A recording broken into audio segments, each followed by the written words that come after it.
Morning Celkon mobiles business breakfast షోకి స్వాగతం. Asian మార్కెట్స్లో ఒక పాజిటివ్ ట్రెండ్ కనిపిస్తుంది. ఈ మార్నింగ్ నిక్కీ ఫ్లాట్గా ట్రేడ్ అవుతుంది. ఆల్మోస్ట్ 13 పాయింట్ల లాభంతో ట్రేడ్ అవుతుంది. మోస్ట్ ఆఫ్ ది మార్కెట్స్ ఫ్లాట్గానే ట్రేడ్ అవుతున్నాయి. కోస్పీ కావచ్చు, షాంఘై కావచ్చు, ఇతర ఇండిసెస్ అన్నీ కూడా. తైవానీస్ మార్కెట్స్ ఇవాళ సెలవు తీసుకున్నాయి. సో నిన్న మన మార్కెట్ సంబంధించి రైల్వే బడ్జెట్ కొంత ప్రకంపనలు సృష్టించింది. మొదటి బడ్జెట్లో సురేష్ ప్రభు మిశ్రమ స్పందన పొందగలిగారు. సో ఇది ఒక ప్రోగ్రెసివ్ రైలు బడ్జెట్ అని కొంతమంది అంటే, కొత్త రైలు మార్గాల ఊసు లేదు, క్యాపెక్స్ ప్లాన్కి సంబంధించి రిసోర్సెస్ ఎలా రైజ్ చేస్తారన్నది స్పష్టత లేదంటూ మరికొందరు నెగిటివ్గా మాట్లాడటం మనం చూసాం. అయితే వచ్చే 5 ఏళ్లలో కొత్త రైల్వేలను చూస్తారు అన్న సురేష్ ప్రభు వాదన వింటే, ఈ చెప్పింది సురేష్ ప్రభు కాబట్టి ఏదో ఒక సాదాసీదా పాలిటీషియన్, రీజనల్ పార్టీకి సంబంధించిన పాలిటీషియన్ కాదు కాబట్టి కొంతవరకు నమ్మే ప్రయత్నం చేద్దాం. మేబీ ఫస్ట్ ఇయర్ ఆయనకి ఆ బెనిఫిట్ మనం ఇవ్వాల్సి ఉంటుంది, బెనిఫిట్ ఆఫ్ డౌట్. మేబీ తర్వాత సంవత్సరాల్లో ఏం సాధించారు ఈ 1 ఇయర్లో అన్నది ఒకసారి పెర్ఫార్మెన్స్ బేరీజ్ వేసుకొని చేయగలరా లేదా అన్నది ఇతమితంగా మార్కెట్స్ ఇదే దృష్టితో చూస్తాయి. ఆఫ్ కోర్స్ నిన్న వచ్చింది ఒక షార్ట్ టర్మ్ 1 డే రియాక్షన్గానే మనం భావించాలి. అండ్ ఇవాళ మేబీ రైల్వే బడ్జెట్ అయిపోయింది కాబట్టి ఇక ఎకనామిక్ సర్వే అండ్ రేపు రాబోతున్న యూనియన్ బడ్జెట్, ఈ 2 అంశాలకు మార్కెట్స్ ప్రాధాన్యం ఇస్తాయి. 6 ట్రేడింగ్ సెషన్స్ ఉన్న వారం ఇది. రేపు కూడా మార్కెట్స్ పనిచేయబోతున్నాయి. యూనియన్ బడ్జెట్ ప్రవేశపెడుతున్నారు కాబట్టి. సో ఫిబ్రవరి సిరీస్ ముగిసింది, నిరాశపరిచిందని చెప్పుకోవచ్చు. ఫిబ్రవరి సిరీస్ నిఫ్టీ, సెన్సెక్స్ రెండు కూడా 3% వరకు నష్టపోవడం చూసాం. బ్యాంక్ నిఫ్టీ 10% నష్టపోయింది. అలాగే ఒక ఎఫ్ఎంసీజీ, ఐటీ మినహాయిస్తే మిగతా ఇండిసెస్ అన్నీ కూడా నష్టాలు పాల్కావడం కూడా మనం చూసాం. సో ఒక డిఫెన్సివ్ సిరీస్గా చెప్పుకోవచ్చు ఫిబ్రవరి సిరీస్ను. మార్చ్ సిరీస్ పెర్ఫార్మెన్స్ ఇవాళ నుంచి, అఫ్కోర్స్ ఇవాళ మొదటి రోజు అయినప్పుడు కూడా మార్చ్ సిరీస్లో చాలా స్తబ్దంగా ఉండే అవకాశం కనిపిస్తుంది. ఎందుకంటే ఒక కీ ఈవెంట్, బైనరీ ఈవెంట్ రేపు ఉంది కాబట్టి ఆ ఈవెంట్ కోసం మార్కెట్స్ సిద్ధమవుతున్నాయి. కాబట్టి ఇవాళ ఆచితూచి వేచి చూసే ధోరణినే మార్కెట్స్ అవలంబించే అవకాశం కనిపిస్తుంది. సో రైల్వే బడ్జెట్ విషయానికి వస్తే ఆపరేటింగ్ రేషియో చూస్తే మనం 91.8%గా మెరుగైంది 93.5% నుంచి. ఇందులో బహుశా డీజిల్ ధరలు తగ్గిన పాత్ర స్పష్టంగా కనిపిస్తుంది. ఈ సంవత్సరానికి సంబంధించి అంబిషియస్గా 88.5% టార్గెట్ చేస్తున్నారు ఆపరేటింగ్ రేషియో. అంటే వచ్చే ప్రతి రూపాయిలో 88 పైసలు మాత్రమే ఖర్చు పెట్టి మిగతా 12 పైసలని అంటే శాలరీస్ ఇటువంటి వాటికి ఖర్చు పెట్టి మిగిలిన వాటిని ఇన్వెస్ట్మెంట్ చేస్తారు. సో అది కొంత పాజిటివ్ అంశంగా తీసుకోవచ్చు. కొత్త ట్రైన్స్ ఏవి ఇంట్రడ్యూస్ చేయలేదు. మమతా బెనర్జీ లాగానో, లాలూ యాదవ్ లాగానో, రామ్ విలాస్ పాస్వాన్ లాగానో వాళ్ళ రాష్ట్రాలకి రైళ్లు వేసుకునే ప్రయత్నం ఏమీ చేయలేదు సురేష్ ప్రభు. సో క్యాపెక్స్ పరంగా మాత్రం కొంత ambitious target almost 1 lakh crores ఖర్చు పెట్టాలి ఈ సంవత్సరంలో నిర్ణయించుకున్నారు క్యాపిటల్ ఎక్స్పెండిచర్ పరంగా. దీన్ని ఏ మార్గాల్లో రైజ్ చేస్తారన్నది ఆయన అఫ్కోర్స్ ఇవ్వడం జరిగింది. ప్లాన్ మార్గంలో 40,000 కోట్లు, అలాగే మార్కెట్ బారోయింగ్స్ 17,655 కోట్లు, ఇంటర్నల్ రిసోర్సెస్ 17,793 కోట్లు, పీపీపీ అంటే ప్రైవేట్ పబ్లిక్ పార్టిసిపేషన్ రూపంలో మరొక 6,000 కోట్లు, ఇలా కొంత ఒక ప్లాన్ ఇచ్చారు. కానీ కొంత ఇందులో కూడా లోటు కనిపిస్తుంది. 17,000 కోట్లు రైజ్ చేయాలి. ఎక్కడి నుంచి రైజ్ చేస్తారన్నది స్పష్టంగా చెప్పలేదు. సో ఇటువంటి కొన్ని గ్యాప్స్ ఉన్నాయి. ఈ గ్యాప్స్ని కూడా ఆయన పూరించి ఉంటే మరికొంత క్రెడిబిలిటీ వచ్చేది ఈ రైల్వే బడ్జెట్కు. ఎనీవే ఒక కీలకమైన ఈవెంట్ అయిపోయింది. ఇక ఇవాళ ఎకనామిక్ సర్వే రాబోతుంది. సో ఎకనామిక్ సర్వే అంటే మన ఎకానమీ హెల్త్ ఎలా ఉంది అని ఒక రిపోర్ట్ కార్డ్ అనమాట. హెల్త్ మనం ప్రతి ఏడాది హెల్త్ చెకప్ చేయించుకున్నట్లుగా ఎకానమీ కూడా హెల్త్ చెకప్ జరుగుతుంది. అది ఏ దిశగా ఉంది, డెఫిసిట్స్ ఎలా ఉన్నాయి, కరెంట్ అకౌంట్ డెఫిసిట్ ఎలా ఉండబోతుంది, రెవెన్యూ అకౌంట్ డెఫిసిట్ ఎలా ఉంటుంది, ఫిజికల్ డెఫిసిట్ ఏ విధంగా ఉంది. 14th ఫైనాన్స్ కమిషన్ అందులో ఇవాళ రీసెంట్గా 2 రోజుల క్రితం రిపోర్ట్ ఇచ్చింది కాబట్టి ఆ రిపోర్ట్ను కూడా ఎకనామిక్ సర్వే పరిశీలించబోతోంది. అండ్ జీడిపి గ్రోత్ ఏ విధంగా ఉండబోతుంది, ఇలా రకరకాల మ్యాక్రో ఎకనామిక్ ఇండికేటర్స్ను ఎకనామిక్ సర్వే విశ్లేషిస్తుంది. సో ఈ రిపోర్టు కూడా చాలా ప్రాధాన్యత ఉంది. ఇవాళ మధ్యాహ్నం 12 గంటల ప్రాంతంలో పార్లమెంట్లో దీన్ని ప్రవేశపెడతారు.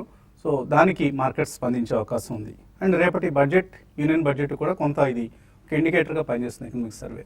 ఈ నేపథ్యంలో ఇండివిజువల్ మిడ్ క్యాప్స్లో మాత్రమే ఇవాళ యాక్షన్ ఉండబోయే అవకాశం ఉంది. మిగతా ఇండిసెస్ పరంగా మనం అంతగా చిన్న వాలటిలిటీ మినహాయిస్తే పెద్ద మూవ్స్ ఏవి గమనించే అవకాశం కనపడలేదు. సో ఒక లాంగ్ టర్మ్ బుల్ మార్కెట్లో ఉంది మార్కెట్. ఈ నేపథ్యంలో బడ్జెట్ ఎటువంటి మార్పు తీసుకొస్తుంది, ఇది చిన్న ఈవెంట్గా మిగిలిపోతుందా లేకపోతే ఏదైనా మేజర్ ఇంపాక్ట్ ఉంటుందా అనేది మనకు రేపటి కానీ స్పష్టం కాదు. ఈ పరిస్థితిపై మాట్లాడేందుకు మనతో అనలిస్ట్ సిద్ధంగా ఉన్నారు. సో టెక్నికల్లీ ఎలా పాయిజ్ అయినాయి మార్కెట్స్. ఫిబ్రవరి సిరీస్ అయిపోయింది మనకు. నిఫ్టీ 8700 సమీపంలో సెటిల్ అయింది. మార్చ్ సిరీస్లో ఏదైనా ఆప్టిమిజం కనిపిస్తుందా, లేకపోతే అంతా బడ్జెట్ మీద డిపెండ్ అవుతుందంటారా? ఐ థింక్ ప్రాబబ్లీ మనం నిన్న సిరీస్ రోల్అవుట్స్ చూస్తే కనుక మనకి నిఫ్టీలో 10% తక్కువ రోల్అవుట్స్ అవటం చూసాం లాస్ట్ మంత్ సిరీస్ కన్నా. అలానే మనకి స్టాక్స్ లో కూడా ఆల్మోస్ట్ 13%. సో దీనిలో పార్టిసిపేషన్ కొద్దిగా తగ్గిందని చెప్పొచ్చు ఫస్ట్. అదేవిధంగా నిన్నటి చార్ట్ ప్యాటర్న్స్ చూస్తే కనుక గత 10 days గా ఏదైతే బిహేవియర్ ఉందో మార్కెట్ది, దానికి భిన్నంగా నిన్న మాత్రం మనం ఒక చిన్న బేరిష్ బార్ చూసాం చార్ట్స్ పరంగా. సో నిఫ్టీ మనకి 8750 బిలో క్లోజ్ అయింది. సో అది ఇండికేషన్ ఏంటంటే 20-day మూవింగ్ యావరేజ్ దాని కింద. సో ఎప్పుడు మనకి చార్ట్స్ ప్రకారం సపోర్ట్స్ రెసిస్టెన్స్ అవుతాయి, రెసిస్టెన్స్ సపోర్ట్స్ అవుతాయి. సో ఇన్ని రోజులు మనం 8750 ఏదైతే సపోర్ట్ అనుకున్నామో అది ఇప్పుడు మేజర్ రెసిస్టెన్స్ గా ఆవిర్పిస్తుంది. ఐ థింక్ మనం 8680 అరౌండ్ క్లోజ్ అయ్యాం. సో మైనర్ సపోర్ట్స్ మనకు చూస్తే కనుక ఈ లెవెల్స్ లో 8640 అండ్ 8594 దగ్గరలో మైనర్ సపోర్ట్స్ ఉన్నాయి. సో 8640 బిలో క్లోజ్ అవుతే కనుక మనం నెక్స్ట్ 100-day మూవింగ్ యావరేజ్ ఏదైతే 8526 ఉందో దానికి మనం కిందకు వచ్చే అవకాశం ఉంది. అదేవిధంగా అప్ సైడ్ రెసిస్టెన్స్ మనకి 8777 అండ్ 8816 ఈ రెండు కూడా రెసిస్టెన్స్ జోన్ లాగా మనం ట్రీట్ చేయొచ్చు. అండ్ లాస్ట్ టైం లో ఏదైతే ఉందో 8470 దాన్ని మనం మీనింగ్ఫుల్ సపోర్ట్ గా మనం భావించవచ్చు. అదేవిధంగా బ్యాంక్ నిఫ్టీ కనుక చూస్తే మనం యాక్చువల్లీ ఏదైతే మేజర్ సపోర్ట్ అన్నామో 18743, సో దాని బిలో మచ్ బిలో క్లోజ్ అవటం చూసాం. సో ఇక్కడ నుంచి బ్యాంక్ నిఫ్టీ కొద్ది కష్టకాలం అనిపిస్తుంది చార్ట్స్ పరంగా చూస్తే. బట్ మనం గమనించాల్సింది ఏంటంటే ఆల్మోస్ట్ మనం 21,000 నుంచి కరెక్ట్ అవటం చూసాం ఇక్కడ. సో ఇక్కడ నుంచి కూడా అగ్రెసివ్ షార్ట్స్ ఉండకూడదు, ప్రాబ్లీ అవాయిడ్ చేయడం బెటర్. సో నిన్న మనం చూస్తే most of the PSU banks, Canara bank కానీ, bank of India, Andhra, union, BOB ఇవన్నీ కూడా మనకి న్యూ లోస్ కి రావడం జరిగింది. సో ఐ థింక్ వీటిల్లో వీ షుడ్ అవాయిడ్ కంప్లీట్లీ అని చెప్పొచ్చు పొజిషన్స్. అదేవిధంగా బ్యాంక్ నిఫ్టీ కరెంట్ పొజిషన్ చూసుకుంటే మనకి 18,876 అండ్ 19,022 దగ్గర రెసిస్టెన్స్ జోన్ ఉంటుంది. అదేవిధంగా మనకు సపోర్ట్ జోన్ అనేది 18,266 అండ్ 18,041. సో ఈ లెవెల్స్ మనం కేర్ఫుల్ గా గమనించాలి. సిఎన్ఎక్స్ఐటీ కూడా నిన్న మార్కెట్స్ కి భిన్నంగా వ్యవహరించింది. అది కూడా ప్రాబ్లీ ఒక 100 points డిప్ చూసాం మనం టాప్ నుంచి. ప్రాబ్లీ దానిలో 12,301 ఏదైతే 20-day మూవింగ్ యావరేజ్ ఉందో maybe 100 points lower from here. So అక్కడ సపోర్ట్ ఉంది. సో సెలెక్టివ్లీ టెక్నాలజీ స్టాక్స్ మనం చూడొచ్చు ఫర్ బయింగ్. మేబీ టీసీఎస్ లాని, ఎక్సావేర్ కానీ ఈ రెండు స్టాక్స్ మనం డిప్స్ లో బై చేయడానికి ట్రై చేయొచ్చు. నిన్నటి మార్కెట్ లో ప్రాబ్లీ అరబిందో ఫార్మా ఏదైతే గత కొంతకాలంగా బేరిష్ ఫేజ్ లో ఉందో నిన్న బాటమ్ అవుట్ అయినట్టు అనిపిస్తుంది అరౌండ్ 980. సో నిన్న మనం 1025 దగ్గర క్లోజ్ అవుట్ అని చూసాం. ఐ థింక్ ఇక్కడ నుంచి around 70 to 100 rupees up side move వెళ్ళే ఛాన్స్ ఉంది. బట్ స్ట్రిక్ట్లీ 1008 కింద స్టాప్ లాస్ పెట్టాలి. అదేవిధంగా లూపిన్ మనం చూస్తే నిన్న మార్కెట్ పడుతున్నప్పటికీ ఇది new lifetime high hit out అని చూసాం. So it should be bought 1697 current market price. 20-30 rupees dips లో కూడా వన్ షుడ్ అక్యూములేట్. 1740 అండ్ 1780 దాకా వెళ్ళే అవకాశం ఉంది. ఈ స్టేజ్ లో completely we should avoid PSU banks. Maybe metals కూడా నిన్న సేల్ అండ్ టాటా స్టీల్ ఏవైతే ప్రీవియస్ స్వింగ్ లోస్ ఉన్నాయో వాటి కింద రావడం చేసాం. సో ఇవి కూడా అవాయిడ్ చేయాలి. అదేవిధంగా రిలయన్స్, ఓఎన్జీసీ, ఆయిల్ స్పేస్ లో ఇవి కూడా అవాయిడ్ చేయాలి. మార్కెట్ పుల్ బ్యాక్ వస్తున్నా కూడా ఈ స్టాక్స్ పుల్ బ్యాక్ అవ్వలేకపోతున్నాయి. అలాగే మార్కెట్ నిపుణులు, AP Andhra Pradesh state planning board vice chairman Kutumbarao గారు కూడా మార్కెట్ సంబంధించిన విశ్లేషణ అందించడానికి, అంటే బడ్జెట్ ముందు మార్కెట్ ధోరణి ఎలా ఉండబోతుంది, బడ్జెట్ తర్వాత ఎలా ఉండబోతుంది అంశాలపై విశ్లేషణ అందించడానికి మనకు టెలిఫోన్ లైన్ లో సిద్ధంగా ఉన్నారు. గుడ్ మార్నింగ్ కుటుంబరావు గారు. గుడ్ మార్నింగ్ అండి. సో ఎటువంటి స్పందన మీకు ప్రీ బడ్జెట్ కనిపిస్తుంది? రేపటి బడ్జెట్ సంబంధించి ఎవరు కూడా ఒక బిగ్ బ్యాంగ్ అనౌన్స్మెంట్స్ ఉంటాయని అనుకోవట్లేదు. ఫిజికల్ కన్సాలిడేషన్కే ఎక్కువ ఇంపార్టెన్స్ ఇస్తారని ఊహిస్తున్నారు కాబట్టి సబ్సిడీలు తగ్గిస్తారని, క్యాపెక్స్ను కొంతవరకు పెంచే అంటే కిక్ స్టార్ట్ చేసే క్యాపెక్స్ సైకిల్ని కిక్ స్టార్ట్ చేసే విధంగా బడ్జెట్ ఉంటుందని ఆశిస్తున్నారు. సో ఎంతవరకు అందరి ఆశలు నెరవేరే అవకాశాలు కనిపిస్తున్నాయి రేపటి బడ్జెట్లో? ఒక్కటని మనం ఇప్పుడు ఈ లాస్ట్ 10-15 days ఈవెంట్స్ అన్నమాట మనం కేర్ఫుల్ గా అబ్జర్వ్ చేస్తే కనుక ఈ బడ్జెట్ రన్అప్ కి ఎక్స్పెక్టేషన్స్ కాస్త టోన్ డౌన్ అయిపోయినాయి అని చెప్పేసి మనం అనుకోవచ్చు. ఎందుకంటే ఎస్పెషల్లీ నిన్న రైల్వే బడ్జెట్ లో కూడా మనం చూసాం, మోరే మేనేజ్మెంట్ గురువు మాట్లాడినట్టు సురేష్ ప్రభు గారు మాట్లాడారు. అంటే ఉన్న సిచ్యువేషన్ ఇంప్రూవ్ చేసి నేను దాంతో ఫలితాలు చూపిస్తాను అన్నట్టు అన్నారు. కాబట్టి అదే ధోరణిలో జైట్లీ గారు కూడా ఉంటారు అని చెప్పేసి అని అనుకుంటున్నాను. ఎందుకంటే ఈ సంవత్సరం ట్యాక్స్ రెవెన్యూస్ డిప్ అవటం చూసాం మనం, అనుకున్న గ్రోత్ రాలేదు వాటిలో. కాబట్టి ఓవరాల్ గా ఫైనాన్షియల్ లెవరేజింగ్ స్పేస్ కూడా కేంద్ర ప్రభుత్వానికి కూడా కొంచెం తక్కువ ఉందా అని చెప్పేసి ఫీలింగ్ వస్తుంది. అయితే క్లియర్లీ 3-4 ఇష్యూస్ మనం ఇక్కడ కేర్ఫుల్ గా అబ్జర్వ్ చేయాలి. ఫస్ట్ థింగ్ ఏంటంటే లోవర్ క్రూడ్ ఆయిల్ ప్రైజెస్ మూలాన అనమాట ఫస్ట్ టైం కరెంట్ అకౌంట్ అనమాట సర్ప్లస్ వస్తుంది జనవరి టు మార్చ్. దీంట్లో ఈ సర్ప్లస్ వస్తుంది కాబట్టి ఓవరాల్ గా ఫిజికల్ డెఫిసిట్ ఏదైతే ఉందో అది తగ్గించుకోగలిగే పాసిబిలిటీ ప్రభుత్వానికి ఉంది. అది ఈ రెండు పక్కన పెడితే ఎక్కువగానమాట ప్రభుత్వం ఫారిన్ ఇన్వెస్టర్స్ కానీ గ్లోబల్ రేటింగ్ ఏజెన్సీస్ కానీ సాటిస్ఫై చేసే విధంగా అనౌన్స్మెంట్స్ చేసే సూచనలు ఎక్కువ కనిపిస్తున్నాయి. ఎందుకంటే కంట్రీ రేటింగ్ ఇంప్రూవ్ అయితే కనుక ఆటోమేటికల్లీ డెఫినెట్లీ ఫండ్స్ ఫ్లో ఎక్కువ వస్తుంది. ఏదైతే ఎఫ్డిఐకి దీనికోసం గవర్నమెంట్ అటెంప్ట్స్ చేస్తుందో అట్రాక్ట్ చేయడానికి డిఫెన్స్ స్పేస్ లో 49% ఈక్విటీ వరకు లెవరేజ్ ఇచ్చి ఇటు ఈవెన్ ఇన్సూరెన్స్ కంపెనీస్ ని అట్రాక్ట్ చేయడానికి అన్ని చూస్తూ ఉంటే ఆ దిశగానే ఎక్కువ అనౌన్స్మెంట్స్ ఉంటాయి. కాబట్టి more than domestic investors foreign investors ని ఏ విధంగా సాటిస్ఫై చేస్తుంది ఈ బడ్జెట్ అనేది అబ్జర్వ్ చేయాల్సి వస్తుంది. ఇటు స్పెసిఫిక్ ప్రోగ్రామ్స్ ప్రభుత్వాన్ని ఏవైతే ఉన్నాయో like make in India programme ని అగ్రెసివ్ గా మార్కెట్ చేస్తున్నారు. అది సక్సెస్ఫుల్ అవ్వాలి అంటే కనుక డెఫినెట్లీ మ్యానుఫ్యాక్చరింగ్ కి ఊతం ఇవ్వాల్సి వస్తుంది. ఎందుకంటే స్టేటెడ్ పాలసీ బీజేపీది ఏంటంటే ఇప్పుడున్న 14-15% దగ్గర నుంచి మ్యానుఫ్యాక్చరింగ్ షేర్ ఇన్ జిఎస్డిపి 22% వరకు పెంచాలి విత్ నెక్స్ట్ 4 to 5 years అని. 7% జీడీపీలో షేర్ పెంచాలి అని అంటే కనుక మ్యానుఫ్యాక్చరింగ్ రంగానికి డెఫినెట్లీ చాలా ఊతం ఇవ్వాల్సి వస్తుంది. అయితే కపుల్ ఆఫ్ ఇష్యూస్ మాత్రం చాలా ఎక్స్పెక్టేషన్స్ ఉన్నాయి. లైక్ ప్రభుత్వానికి ఫైనాన్షియల్ లెవరేజ్ ఎక్కువ లేదు కాబట్టి ఇన్ఫ్రాస్ట్రక్చర్ ఫండింగ్ అనమాట లార్జ్ బాండ్స్ అనమాట అలౌ చేసే పాసిబిలిటీ కనిపిస్తుంది. Maybe as high as even 15 to 20 billions వరకు కూడా అనమాట డెట్ రేజ్ చేయడానికి ఇన్స్టిట్యూషన్స్ కి పర్మిషన్స్ ఇస్తారు ఇన్ఫ్రాస్ట్రక్చర్ ప్రాజెక్ట్స్ కి అయితే అని చెప్పేసి అని అంటున్నారు. కాబట్టి క్యాపెక్స్ ని ఏ విధంగా కిక్ స్టార్ట్ చేస్తారు కాబట్టి ఆ ఫైనాన్షియల్ స్పేసే కేర్ఫుల్ గా అబ్జర్వ్ చేయాల్సి వస్తుంది. బ్యాంకుల వరకు వస్తే కనుక డెఫినెట్లీ ఆర్బీఐ గవర్నర్ గారు ఏదైతే కనుక కన్సర్న్ ఎక్స్ప్రెస్ చేశారో ఎన్పిఎస్ పైన అవన్నీ కూడా దాన్ని ఈ ప్రభుత్వం కూడా అడ్రస్ చేస్తుంది బడ్జెట్ లో అనుకుంటున్నా. ఫైనాన్షియల్ రిఫార్మ్స్ కనమాట ఒక కాన్ఫిడెంట్ స్టేట్మెంట్ కూడా ఉంటుంది. ఇంకొకటి టాక్సేషన్ లో మనం అబ్జర్వ్ చేయాల్సిందంటే రొటీన్ గా ఎట్లయినా సరే పెంచుతారు కాస్త ఇన్కమ్ ట్యాక్స్ లిమిట్స్ ఇవన్నీ అనుకుంటున్నాం కానీ కీ లెజిస్లేషన్స్ లైక్ ఏంటంటే రిట్రాస్పెక్టివ్ అమెండ్మెంట్ పైన ఇంతవరకు ఫర్మ్ క్లారిటీ అంటూ లేదు. కాబట్టి అట్లా రిట్రాస్పెక్టివ్ టాక్సేషన్ పైన అనమాట ఏంటి ఒక ఫర్మ్ వ్యూ అంటూ ఎక్స్ప్రెస్ చేస్తారనేది ఒకటి ఇంపార్టెంట్ పాయింట్ అవుతుంది. కాబట్టి అన్ని ఇష్యూస్ చూస్తూ ఉంటే బడ్జెట్ నేను అనుకోవటం ఏదైతే రన్అప్ లాస్ట్ 3-4 months నుంచి అయితే వచ్చిందో కనుక బడ్జెట్ దాని ఇది స్టాక్ మార్కెట్ లో కన్సాలిడేషన్ కే దోహదపడుతుంది. ఇది ఫ్రెష్ బ్రేక్అవుట్ అంటే ఇక్కడ రావాలంటే కనుక 1991 పరిస్థితి అప్పుడు ఆ టైం అప్పుడు కనుక ఎట్లయితే బిగ్ బ్యాంగ్ అనౌన్స్మెంట్స్ వచ్చినాయో అంత బిగ్ బ్యాంగ్ అనౌన్స్మెంట్స్ జైట్లీ గారు చేయగలిగే స్కోప్ అయితే కనపట్లేదు. నిజంగా ధైర్యం చేసి చేయగలిగితే మాత్రం డెఫినెట్లీ వెల్కమ్, బట్ అవుతుందా లేదా అనేది చూడాల్సి వస్తుంది. అంటే ఈ టైంలో షార్ట్ టర్మ్ ఇన్వెస్టర్స్ కావచ్చు ట్రేడర్స్ కావచ్చు ఎటువంటి సలహా ఇస్తారు వాళ్ళకు?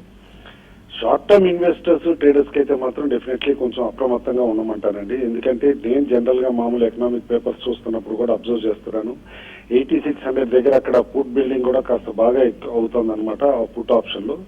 కాబట్టి అది క్రూషియల్ లెవెల్ కావచ్చు. వన్స్ 8600 నిఫ్టీ అంటూ కనుక షార్ట్ టర్మ్ లో డిప్ అయితే కనుక చాలా షార్ప్ క్రాష్ అనమాట. మేబీ యాజ్ లో యాజ్ చాలా మంది అనుకుంటున్నారు కానీ 82-84 వరకు అని. It may fall to as low 7800 కూడా అని చెప్పేసి నిఫ్టీ అనుకుంటున్నా. 8600 కింద కనుక కపుల్ ఆఫ్ డేస్ క్లోజింగ్స్ ఉంటే చాలా అప్రమత్తంగా ఉండాలి. ఓకే అండి, థ్యాంక్ యూ బుమ్రా గారు. సో కొంత బేరిష్గా ఉన్నట్లు కనిపిస్తుంది మన బిగ్ బుల్. బడ్జెట్ సంబంధించి నిరాశ పరిచే అవకాశం ఉందంటున్నారు రేపటి యూనియన్ బడ్జెట్. ఇక అనలిస్ట్ శేషు అభిప్రాయాలు తెలుసుకోబోయే ముందు అలాగే ఇన్వెస్టర్స్ నుంచి కాల్స్ తీసుకోబోయే ముందు కాసేపు ప్రకటన.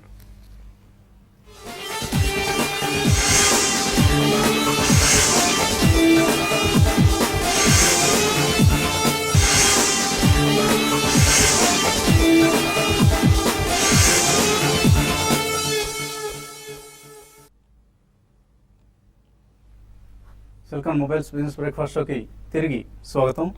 సో మార్కెట్ సంబంధించి వాళ్ళ ట్రేడర్స్కు ఎటువంటి ఇంట్రాడే టిప్స్ ఇస్తారు వాళ్ళు? ఇంట్రాడే అంటే మార్కెట్స్ వోల్టాలిటీ అనేది ఉండే అవకాశం కనపడుతుంది. ఎందుకంటే రేపు బడ్జెట్ ఉంది, తర్వాత లాస్ట్ 2-3 రోజులుగా చూస్తే ఈ వోల్టాలిటీ తర్వాత ఈ డౌన్ సైడ్ అంతా కూడా ఏంటంటే బడ్జెట్ వల్ల తర్వాత F&Oలో పొజిషన్స్ బిల్డ్ కావడం, హ్యూజ్ లాంగ్ పొజిషన్స్ బిల్డ్ కావడం లాస్ట్ సిరీస్లో, దానికి అనుగుణంగా మార్కెట్ పెరగకపోవడం అది కారణం అని చెప్పొచ్చు. బట్ ఓవరాల్ ట్రెండ్ అంటే వచ్చే కొద్ది రోజుల్లో కూడా ఇదే విధమైన వోల్టాలిటీ ఉంటుంది. పర్టికులర్గా ఈ రోజు అయితే మార్కెట్స్ కొంత లోయర్ నుంచి కొంత బయింగ్ రావడానికి అవకాశం ఉంటుంది. కొన్ని సెలెక్టెడ్ ఓవర్ సోల్డ్లో ఉన్న స్టాక్స్ని కొంత ఈ లెవెల్లో బై చేసుకోవచ్చు. కొన్ని బ్యాంక్స్ అయితే కంటిన్యూగా ఒక డౌన్ ట్రెండ్ అండి ఓవర్సోల్డ్ పొజిషన్లో ఉన్నాయి. మరి ముఖ్యంగా 10 to 15% పడిన బ్యాంక్స్ చాలా ఉన్నాయి. అటువంటి వాటిలో లాంగ్ పొజిషన్ తీసుకోమంటాను. బ్యాంక్ స్టాక్స్ లాంగ్ తీసుకుంటారు. అవును. ఓకే, కాలర్స్ లైన్ ఉన్నారు. ఒంగోలు నుంచి Suresh first caller. Hello hello, అడగండి. Good morning sir. ఎస్కాట్స్ ఈ లెవెల్స్ లో బై చేయొచ్చు. స్కాట్స్ టోటలీ రేంజ్ బౌండ్ లో ఉన్న స్టాక్ అండి. ఇది 180 నుంచి 135, 136 దగ్గర ఒక రెసిస్టెన్స్ జోన్ లో ఉంది. సో కరెంట్లీ అరౌండ్ 130, 32 ఉంది. ప్రాబ్లీ రేపు బడ్జెట్ ఈవెంట్ అయిపోయినాక కొంటాం బెటర్ అండి. అగ్రికల్చర్ కి కనుక కొద్ది పుష్ ఉందంటే ప్రాబ్లీ ఎస్కాట్స్ పెరిగే అవకాశం ఉంది. బట్ ఫస్ట్ ప్రైస్ పాయింట్ గా ఇక్కడ కొనొచ్చు. మేబీ కరెక్షన్ లో 118, 120 వస్తే సెకండ్ ప్రైస్ పాయింట్ గా కొనొచ్చు. 6 months కనుక హోల్డ్ చేస్తే 156 నుంచి 172 దాకా వెళ్ళే అవకాశం ఉంది. వైజాగ్ నుంచి శ్రీనివాస్ లైన్ ఉన్నారు. హలో సార్ గుడ్ మార్నింగ్ వస్తు గారు. మార్నింగ్, అడగండి. నేను ఓరియంటల్ బ్యాంక్ ఆఫ్ కామర్స్ 238 తీసుకున్నాను సార్, 500 shares. అది అంటే షార్ట్ టర్మ్ కోసం తీసుకున్నాను. అది హోల్డ్ చేయమంటారా లేదంటే ఎగ్జిట్ అవ్వమంటారా? ఓబీసీ ఓబీసీ అయితే లాస్ట్ రిజల్ట్ బాగా రాలేదండి. దానివల్ల స్టాక్ 320 లెవెల్స్ నుంచి నాన్ స్టాప్ గా మనం చూసాము, 220 లెవెల్స్ దాకా రావడం చూసాము. బట్ ఈ లెవెల్లో స్టాక్ ఆగొచ్చండి. మీరు కూడా ఈ లెవెల్ అంటే రీసెంట్ గానే తీసుకున్నారు కాబట్టి మీరు హోల్డ్ చేయండి. బట్ అరౌండ్ 280 ఆ లెవెల్కి వచ్చినప్పుడు మీరు షార్ట్ టర్మ్ కోసం అయితే ప్రాఫిట్ బుక్ చేసుకోండి. వచ్చే కొద్ది రోజుల్లో మార్కెట్ బ్యాంక్ స్టాక్స్ అనేవి కూడా రేంజ్ బౌండ్ ఉండే అవకాశం ఉంది. కాబట్టి హై లెవెల్కి వచ్చినప్పుడు ప్రాఫిట్ బుక్ చేసుకోమని చెప్తానండి. లాస్ట్ కాలర్ లైన్ ఉన్నారు. సుధీర్. హలో సార్, అడగండి సుధీర్. ఎస్బీఐ రేట్లు తీసుకోవచ్చు సార్ 3 months కోసం. 3 months కోసం అంట ఎస్బీఐ తీసుకోవచ్చా? I think probably SBI 285 and 272 మధ్యలో ఒక మంచి సపోర్ట్ కనిపిస్తుంది చార్ట్స్ పరంగా. 3 months అంటున్నారు కాబట్టి ఫస్ట్ ప్రైస్ పాయింట్ లో ఇక్కడ తీసుకోండి. మేబీ 280, 282 వస్తే సెకండ్ ప్రైస్ పాయింట్ గా తీసుకోండి. బట్ స్ట్రిక్ట్లీ స్వింగ్ లో ఏదైతే 272 ఉందో అది స్టాప్ లాస్ పెట్టుకుని రన్ చేయండి. పుల్ బ్యాక్ వస్తే మాత్రం నెక్స్ట్ 3 months లో 330 వరకు వచ్చే అవకాశం ఉంది. పుల్లారావు అడుగుతున్నారు. సిసిఎల్ కొన్నారట ఆయన, ఇప్పుడు అమ్మేసి కరెక్షన్ తర్వాత తీసుకోవడం మంచిదని అడుగుతున్నారు. సిసిఎల్ ఆల్రెడీ కరెక్షన్ లో ఉన్న స్టాక్ అండి. ప్రాబ్లీ 199 నుంచి 160 దాకా కరెక్ట్ అవటం చూసాం. సో ప్రాబ్లీ ఇక్కడ నుంచి మాక్సిమం ఒక 10 to 15 రూపీస్ పడే అవకాశం ఉంది. సో రిస్క్ రివార్డ్ ఇప్పుడు బుల్స్ కే ఫేవరబుల్ గా ఉంది. సో అవాయిడ్ చేయండి సెల్ చేయటం. ప్రాబ్లీ మీరు హోల్డ్ చేస్తే కనుక మళ్ళీ 195 to 205 దాకా వెళ్ళే అవకాశం ఉంది. అలాగే రిలయన్స్ ఇన్ఫ్రా ఉన్నాయట, మార్చ్ సిరీస్వి 464లో ఇవాళ అమ్మేసి ఇచ్చారు. రేపటి వరకు ఉంచుకోండి. రేపు బడ్జెట్ ముందు తర్వాత కొంచెం మార్కెట్లోను తర్వాత ఇన్ఫ్రా స్టాక్స్లో కూడా కొంచెం అప్ అండ్ రావచ్చు. కాబట్టి రేపు 460 పైన సస్టైన్ కాగలిగితే 475, 480 లెవెల్స్ ఇంటర్డేలో టెస్ట్ చేయొచ్చు. అప్పుడు మీరు ఎగ్జిట్ కమని చెప్తాను. జేఏసీ హౌసింగ్ 245లో కొన్నారు, చక్రధర్ కంటిన్యూ చేయొచ్చు. ఇది డెఫినెట్లీ అండి. హౌసింగ్ ఫైనాన్స్ కి గట్టి పొజిషన్ ఉండే అవకాశం ఉంది బడ్జెట్ లో. అది కాకుండా కూడా చార్ట్స్ పరంగా కూడా చాలా బుల్లిష్ గా ఉన్నాయి స్టాక్స్. ఐ థింక్ డిప్స్ 210 నుంచి 215 మధ్యలో వస్తే ఇంకా యాడ్ చేయండి. ప్రాబ్లీ 350 to 400 దాకా వెళ్ళే అవకాశం ఉంది నెక్స్ట్ 1 to 2 years లో. రఘురామయ్య ఒబెరాయ్ రియల్టీ బిఈఎంఎల్ ఈ టైంలో తీసుకోవచ్చా? అంటే బిఏఎంఎల్ మాత్రం మీరు కొంచెం హోల్డ్ చేయమని చెప్తానండి. కొంచెం వెయిట్ చేయమని చెప్తాను. రీసెంట్గా బాగా స్టాక్లో అప్ అండ్ ఉంది. ఒబెరాయ్ రియాలిటీ మాత్రం బడ్జెట్ తర్వాత మీరు కొంచెం ఆలోచించుకొని బై చేసుకోమని చెప్తాను. నగేష్ అడుగుతున్నారు, ఆయన పోర్ట్ఫోలియోలో ప్రాఫిట్లో ఉన్న కంపెనీస్ను ఇక్కడ అమ్మేసుకొని బయటికి రావడం మంచిదా, లేదా నెక్స్ట్ 2 to 3 years కోసం హోల్డ్ చేయొచ్చా? స్టాక్ మార్కెట్ లో మనం చూస్తే కనుక ప్రాఫిట్ ఉన్న స్టాక్స్ రన్ చేయడం బెటర్ అండి. ఐ థింక్ లాస్ ఉన్నాయి అమ్మాలి, కానీ ప్రాఫిట్ ఉన్నాయి ఎప్పుడు అమ్మకూడదు. ప్రాబ్లీ ప్రాఫిట్ ఉన్న స్టాక్స్ ని ట్రైలింగ్ స్టాప్ పెట్టుకుని రన్ చేయాలి. మార్కెట్స్ బాగున్నాయి కాబట్టి మీరు హోల్డ్ చేయండి. ఐఎల్ఎండ్ఎఫ్ఎస్ ఇంజనీరింగ్ ఎలా ఉంటుంది? నాగరాజు అడుగుతున్నారు. ఐఎల్ఎండ్ఎఫ్ఎస్ ఇంజనీరింగ్ అయితే రీసెంట్ గా స్టాక్ లో ఒక అప్ అండ్ ఉంది, ప్లస్ టర్న్ అరౌండ్ స్టోరీ అండి. లాస్ట్ నుంచి ప్రాఫిట్ కి వచ్చింది కాబట్టి మీరు లాంగ్ టర్మ్ కోసం అయితే దీన్ని బై చేసుకోవచ్చు అండి. దుర్గా ప్రసాద్ అడుగుతున్నారు, అదాని ఎంటర్ప్రైజెస్ 700లో, ఐటీసీ 370లో, టెక్స్ మ్యాకో 165లో, అలాగే హెచ్ఎల్ టెక్ 1950లో ఉన్నాయి, హోల్డ్ చేయొచ్చా? ఇవన్నీ కూడా హోల్డ్ చేయదగ్గ స్టాక్స్ అండి. మీరు షార్ట్ టర్మ్ రేట్ మాత్రం మధ్య మధ్యలో అప్ అండ్ వస్తుంటుంది. బట్ లాంగ్ టర్మ్ కి అన్ని మంచి స్టాక్స్ హోల్డ్ చేయొచ్చు అండి. సుబ్బు అడుగుతున్నారు, agrochemical shop and making high beta stocks trading. మీరు ప్రశ్నలో క్లారిటీ లేదండి. పిటిఎం రాజు అడుగుతున్నారు, గాజువాక నుంచి, ఇప్పుడున్న పరిస్థితిలో బల్క్ క్యాష్ ఉందట, ఆయన దగ్గర ఫిక్స్డ్ డిపాజిట్ చేయడం మంచిదా, లేదా డెట్ ఇన్కమ్ ప్లాన్స్? డెఫినెట్లీ మీరు చక్కగా మేనేజ్ చేసుకోగలిగితే డెట్ ఇన్కమ్ ప్లాన్స్లోనే మీరు ఇన్వెస్ట్ చేయడం ఉత్తమం అవుతుందండి. అలాగే అబౌట్ ఇండియా కొనటం 1000 రూపాయలు ఏం చేయాలి ఇది? అబౌట్ ఇండియా ఫండమెంటల్ చాలా స్ట్రాంగ్ కంపెనీ అండి, మంచి బ్రాండ్ వాల్యూ ఉంది, మీరు హోల్డ్ చేసుకోండి. బట్ లిక్విడిటీ అనేది కొంచెం తక్కువ ఉంటుంది అదర్ ఫార్మా స్టాక్స్ కంపేర్ చేసుకుంటే. ఇన్వెస్ట్మెంట్కి మంచి స్టాక్ అండి. SBI 307లో కొన్నారు మండవ BGR అంటే బాలగంగాధర్ అనుకుంటాను, ఏం చేయాలి ఇది? ఐ థింక్ 275 కింద స్టాప్ లాస్ పెట్టి హోల్డ్ చేయండి. అదేవిధంగా పుల్ బ్యాక్ 288 నుంచి 297 మధ్యలోకి వస్తే ఎగ్జిట్ అవడానికి ట్రై చేయండి. ప్రసాద్ రావు అడుగుతున్నారు, ఆటో స్టాక్స్లో ఫ్యాన్సీ అయిపోయిందా, స్టీమ్ అయిపోయిందా, లేదా ఇంకా ఉంది అన్న ఉద్దేశంతో ఇక్కడ ఏదైనా స్టాక్ అని రికమెండ్ చేస్తారా? చూడండి, ఆటో స్టాక్స్ మీరు అన్నట్టుగా లాస్ట్ 2 months కానీ చూస్తే దాదాపు అన్ని స్టాక్స్ వీక్గా ఉన్నాయి. బజాజ్ ఆటో నిన్న మనకి ఈ మధ్యకాలపు లో టచ్ అయింది, టీవీఎస్ మోటార్స్ కూడా వీక్ ఉంది, టాటా మోటార్స్ వీక్ ఉంది. బట్ ఇవన్నీ కూడా షార్ట్ టర్మ్ ట్రెండ్ అండి. బట్ ఓవరాల్ ట్రెండ్ పరంగా చెప్పాలంటే మళ్ళీ పుల్ బ్యాక్ అయ్యే అవకాశం ఉంది. కాబట్టి కరెంట్ అవర్స్లో మీరు ఆల్రెడీ ఇన్వెస్ట్ చేయాలనుకుంటే మాత్రం బడ్జెట్ తర్వాత కొంచెం వెయిట్ చేసి ఇన్వెస్ట్ చేయమని చెప్తానండి. రాధాకిషోర్ HBL నైఫ్ 50 ఏళ్ళు హోల్డ్ చేస్తున్నారు. అలాగే బర్నర్ సిమెంట్స్ 12 రూపాయలు ఉన్నాయి, holder exit. I think HBL మీరు ఆల్మోస్ట్ హైయెస్ట్ పాయింట్ లో ఉన్నారండి. గత 10 రోజులుగా చూస్తే 38 నుంచి ఆల్మోస్ట్ 60 దాకా వెళ్ళి ఒక కరెక్షన్ మోడ్ లో ఉంది. So medium to long term అయితే హోల్డ్ చేయండి. ప్రాబబ్లీ 50 నుంచి 46 మధ్యలో యావరేజ్ చేయడానికి ట్రై చేయండి. 1 year కనుక హోల్డ్ చేస్తే 70 రూపీస్ దాకా వెళ్ళే అవకాశం ఉంది. నవీన్ వరంగల్ నుంచి KPIT టెక్నాలజీస్, పిపవా డిఫెన్స్ ఈ రేట్లో తీసుకోవచ్చా? పిపవా డిఫెన్స్ మాత్రం మీ రేట్లో వద్దండి. ప్రాబ్లీ నేను అనుకోవడం ఎగ్జిట్ కావడానికి మంచి అవకాశం అండి. ఈ మధ్యకాలం హైలో ఉంది, మీరు ఎగ్జిట్ కావడానికి ప్రయత్నం చేయండి. తేజారెడ్డి, జైన్ ఇరిగేషన్, జ్యోతి స్ట్రక్చర్స్ ఈ రెండు కొన్నారు, యావరేజ్ చేసుకోవచ్చు, అక్కడ ఎగ్జిట్ కావచ్చు. ఐ థింక్ రెండు కూడా వీక్ స్టాక్స్ అండి. ప్రాబ్లీ రేపు బడ్జెట్ కి వెయిట్ చేయండి. జైన్ ఇరిగేషన్ లో మనకి అగ్రికల్చర్ బేస్డ్ ఏమైనా షాప్స్ ఇస్తే కొద్దిగా ర్యాలీ వచ్చే అవకాశం ఉంది. మేబీ ఒక్కోసారి స్టాక్ 5 to 10, 10 to 15 దాకా పెరుగుతుంది పర్సెంటేజ్ వైజ్. సో అక్కడ ఎగ్జిట్ అవుట్రాక్ట్ చేయండి. ఈవెన్ జ్యోతి స్ట్రక్చర్ కూడా it's not a good stock on chart. So ఇది కూడా పుల్ బ్యాక్స్ లో ఎగ్జిట్ అవుట్రాక్ట్ చేయండి. ఇంకా మెయిల్స్ మిగిలిపోయాయి కానీ సమయం కూడా మించిపోయింది. ఇది ఇవాల్టి Celkon mobiles business breakfast show. మధ్యాహ్నం మళ్ళీ స్మార్ట్ ఇన్వెస్ట్లో కలుద్దాం.